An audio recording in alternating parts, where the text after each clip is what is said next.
Assalamualaikum warahmatullahi wabarakatuh. Perkenalkan, nama saya Kurniati Bunga Rindu dengan NIM 12021844059 dari kelas SI 4204.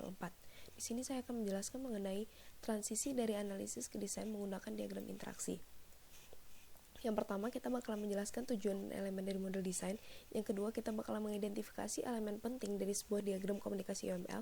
Yang ketiga, kita akan membuat sebuah tampilan diagram komunikasi dari model desain.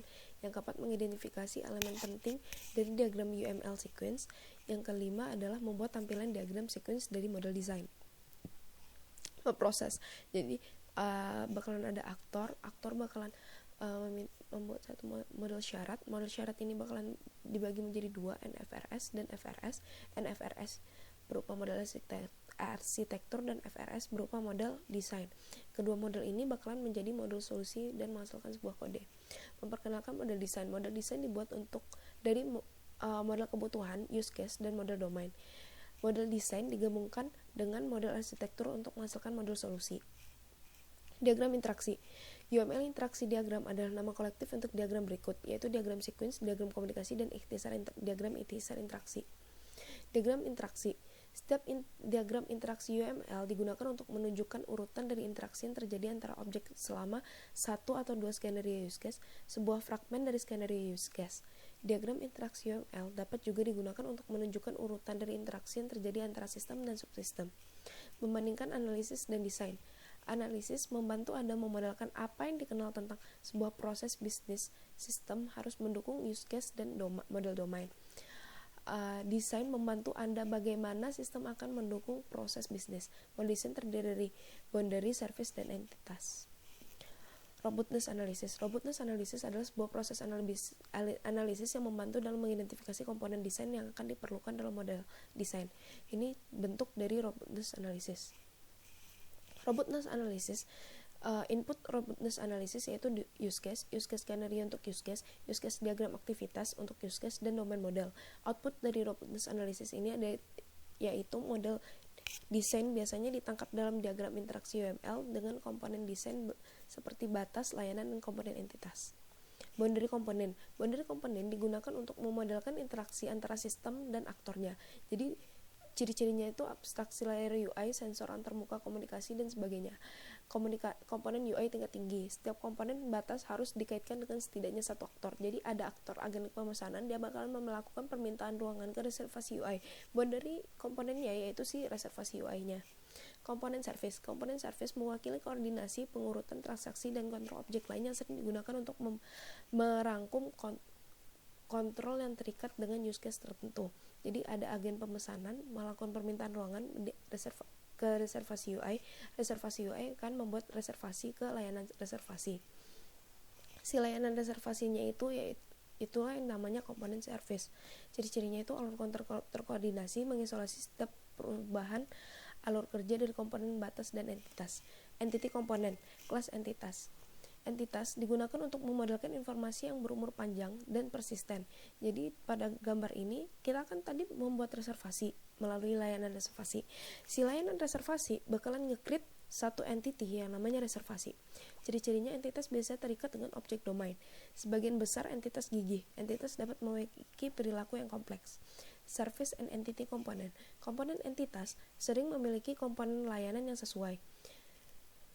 Jadi si layanan reservasi tadi udah kita create reservasi. Nah, layanan reservasi bakalan menemukan ruangan melalui si layanan ruangan service. Nah, layanan ruangan service bakalan menghasilkan satu entity baru yaitu yang namanya ruangan. Ciri-cirinya dari si service and entity component itu yaitu objek layanan akan sering mengontrol objek entitas yang sesuai. Objek layanan dapat didelegasikan ke objek layanan lain.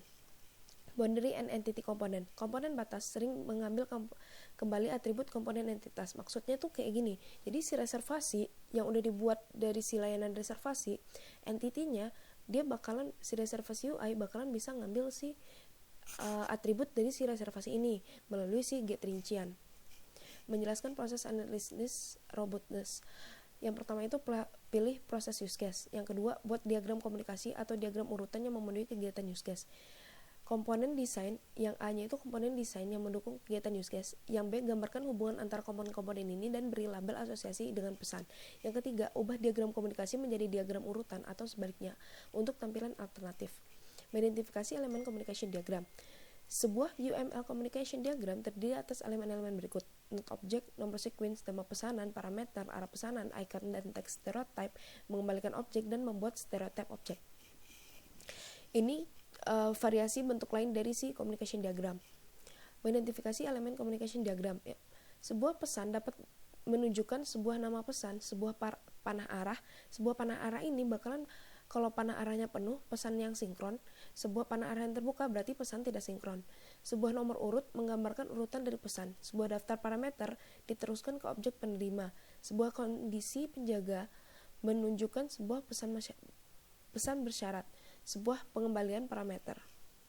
Membuat sebuah communication diagram. Pilih kasus yang sesuai. Lalu tempatkan aktor dalam communication diagram. 2. Analisis formulir use case atau activity diagram untuk use case tersebut. Untuk setiap tindakan dalam kasus yang digunakan, kita harus identifikasi dan tambahkan komponen batas, layanan, entitas, interaksi lebih lanjut. Temukan metode baru, batas, layanan, dan komponen-komponen entitas. Langkah pertama, kita letakkan aktor di diagram. Misalnya ada pada gambar. Yang kedua, A, identifikasi komponen batas. Nah, di sini itu ada komponen batas yang namanya reservation UI. Jadi, si booking agent bakal melakukan room service ke reservation UI. 2B, identifikasi komponen service. Dari reservation UI bakalan nge-make reservation di reservation service. Nah, reservation service-nya itu yang namanya komponen service.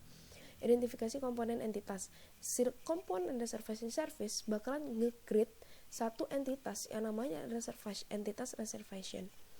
Yang 2D, identifikasi interaksi tambahan. Jadi di sini setelah si reservation membuat satu entitas reservation, nah reservation service bakalan nge-find room melalui si room service. Room service itu service yang kedua setelah reservation service. Lalu si room service bakalan terikat akan satu entitas baru yang namanya si room. Identifikasi metode tambahan. Jadi di sini ada si diagram reservation UI itu dia bakalan ngambil si entitas reservation melalui si get reservation details. Ini udah ada dijelasin di slide sebelumnya. Selanjutnya contoh communication diagram. 2 diagram communication berikut menunjukkan pandangan lebih rinci tentang create reservation. Yang pertama itu ada skenario primer dan skenario sekunder. Primer kalau dia berhasil, sekunder kalau dia nggak berhasil. Yang pertama ini adalah contoh communication diagram kalau dia primer. Note-nya, ini adalah fragmen yang detail dapat ditampilkan dalam fragmen lain. Kami telah menghapus 2 fragmen yang mengidentifikasi pelanggan dan jaminan pelanggan. Yang kedua, contoh communication diagram dari si secondary. Ini adalah fragmen tempat detail dapat ditampilkan dalam diagram lain. Kami telah menghapus 2 diagram yang mengidentifikasi pelanggan dan jaminan pembayaran. Sequence diagram memberikan perspektif yang berbeda dari interaksi antar objek. Dapat digunakan sebagai pengganti communication diagram, dapat dikonversi ke atau dari communication diagram, terbukti lebih berguna bagi pengembang, sorot urutan interaksi. Ini elemen yang ada di sequence diagram, yaitu tuh ada object node, ada pesan, pengembalian eksplisit, pengembalian implisit, beraktivitas, waktu, dan garis hidup. Fragments. Sequence diagram mendukung notasi fragments. Penggunaan fragments meliputi menampilkan sequence loop, menampilkan jalur alternatif, memungkinkan 2 atau lebih skenario yang akan ditampilkan pada satu diagram, menampilkan referensi ke fragmen diagram urutan lain terperinci, memungkinkan Anda memecah diagram besar menjadi beberapa diagram yang lebih kecil. Contoh fragmen, ini adalah contoh dari si fragmen diagramnya ya. Terus contoh diagram urutan. Berikut 3 contoh diagram yang menunjukkan lebih detail view dari create reservation. Yang pertama itu ada primary, yang kedua ada secondary, dan urutan fragmen diagram yang menunjukkan detail yang lebih halus untuk create reservation. Ini adalah contoh dari si primary kalau si dia berhasil. Ini contoh dari secondary kalau dia tidak berhasil atau ditolak. Ini yang ketiga, contoh dari fragmen diagram dengan cara yang lebih halus sehingga lebih mudah dimengerti. Kesimpulan, diagram interaksi digunakan untuk mengidentifikasi komponen desain yang menunjukkan sebuah use case. Objek interaksi dapat divisualisasikan dengan UML, diagram komunikasi, dan urutan diagram. Soal kuisnya yaitu sebutkan 2 diagram yang merupakan pembagian dari communication diagram. Sekian dari saya, wabillahi taufiq wa hidayah. Wassalamualaikum warahmatullahi wabarakatuh.